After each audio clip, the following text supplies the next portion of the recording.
Hello, ladies and gentlemen. Welcome to today's show. As always, we got a packed one for you today. President Trump has hit the campaign trail for the midterms. The campaigns for Senate candidate while riding. Immigration laws at an Ohio tax roundtable. Rudy Guiliani doubled down. Trump did not violate any campaign finance law in his payment of hush money to Stormy Daniels. A judge rejects the request of the Mueller probe for a case surrounding a Russian troll farm. The horrifying tale of Don Blankenship.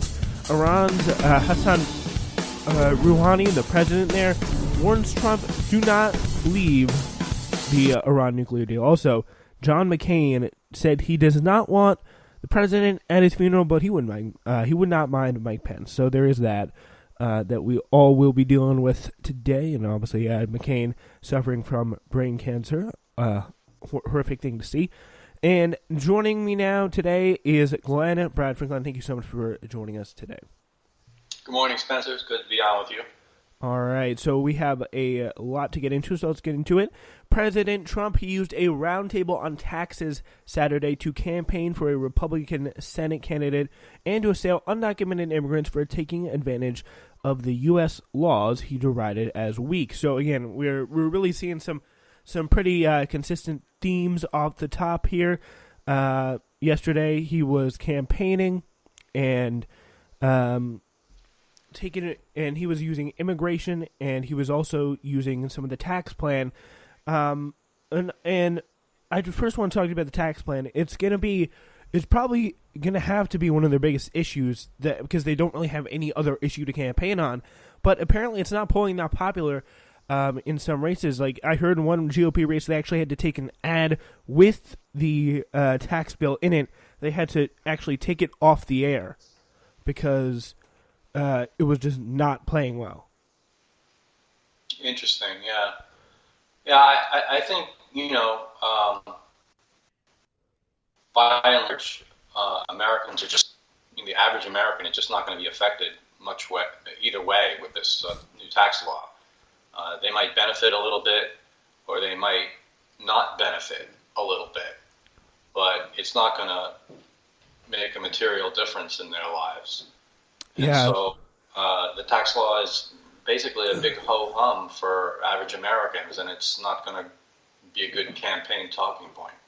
Yeah, but it's not, and there's that side of it, but there's also the side of it's not an average ho-hum for the richest people in this country, which makes it even worse. Right. I mean, I think part of Republicans in Congress, their motivation for passing this tax law, or their biggest motivation really, was to make sure that they had rich Republican donors on their side going into the midterms. Yeah. A lot of them had been threatening to withhold their contributions unless the tax law was passed. So, there was that, but I don't think the average voter is going to care too much about this tax law. Yeah, I mean, there is quite a lot of it. And there is something that Democrats can use. They can use with both those 2 points to really kind of bury this in a very effective way. He celebrated his own poll numbers just now reaching above 40%, whatever it is. He repeatedly, he probably cited the Rasmussen poll, which is known to leave conservative, but he repeatedly attacked Sherrod Brown of Ohio and urged Ohioans to elect James B. Renacci of Ohio, who's running against Brown. He says, "We need your vote, we need your help so we can go out and help Jim." Trump said with Renacci seated by his side. So he's like, get it done, you guys. So, I mean, he has not had the best record of campaigning for these people in the past. And veering off the plain topic of taxes, Trump had especially harsh words for immigrants who entered the United States illegally. He accused them of taking advantage of cash and release policies, and accused many of not showing up for their immigration court dates, and suggested they did not deserve a trial. So, that's pretty much suggesting that throwing out some of the most important laws that our country is based on, some pretty big things even in the Constitution, and that's put on top of how poorly run these immigration courts are. So I mean, how it's got to be really dangerous to have a leader who's that uninformed in office and in charge of things here. Yeah, and you wonder how much President Trump really, deep down, cares about the immigration issue, and whether he's just using it as a way to whip up the base. It's possible that he really doesn't like immigrants, but he's certainly hired plenty of them to work at his golf courses and his country clubs, and he understands the importance of immigrants who come into the U.S. and are sources of cheap labor, and that's pretty it's pretty important for our economy, and but he also knows it's a hot button that stirs up the base, and that might be why he keeps drumming it, because he knew it was successful. It was a successful tactic in the campaign, and he's doing it again for the midterms. Yeah, I mean, it's something that probably corporations probably don't like, because, like him, he used to be a leader of a corporation. There is a lot of stuff riding on it. I mean, he can drum that issue down as long as he wants, but there has to be a point in my mind where they're like, okay, you've done absolutely nothing to stop this. Like, instead of, I mean, just talk tough, you didn't really pass any major policies or immigration reform or really go any measure to suggest it. So, like, excuse me, what are you doing? Like, what's taking you so long? There probably isn't going to be that tipping point, I would assume, eventually. Yeah, well, changing laws is pretty difficult, but you can certainly change policies. I mean, the Obama administration had policies around immigration that prevented immigration officers from rounding up illegal immigrants who hadn't committed serious crimes, for example.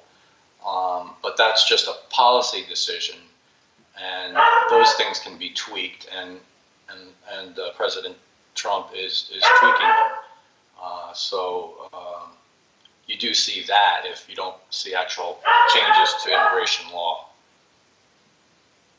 Yeah, that is definitely something worth looking into, and it's something probably the Trump administration, whether maybe it's not Trump himself, they will definitely look into, I'm assuming, changing some of this law in some way, shape, or form. So he went on to describe the policies as ridiculous, saying, "We have thousands of immigration judges. You think other countries have judges that give them trials?" I would say probably. He said, "These are the laws we're suffering with." Trump overstated the number of immigration judges in the United States, according to the National Association of Immigration Judges, which puts the total at about 300 judges. So we do not have thousands of immigration judges. Other times, they're not entitled to a lawyer. They can be tried without a lawyer in these immigration courts, which means oftentimes you have like sometimes 7 or 8-year-old kids showing up to a real live court with no lawyer to face their trial. So it's really, there have been some horror stories about these pop-up courts set in the put down in the southwest of America to try these cases, and it just has really been an ineffective and quite embarrassing job done by the Trump administration to put some quote-unquote law and order on the situation as a whole. Yeah, I think that some of these, harsh policies toward immigrants is eventually going to backfire on the Trump administration.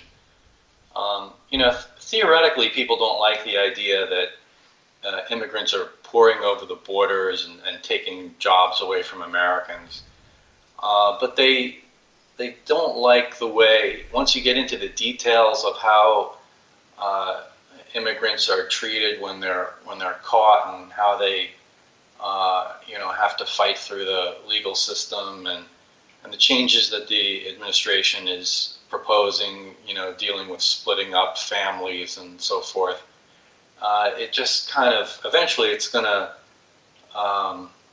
turn the narrative away from the Trump administration's stance on immigration. I think people are going to get pretty tired of this and start seeing things differently eventually.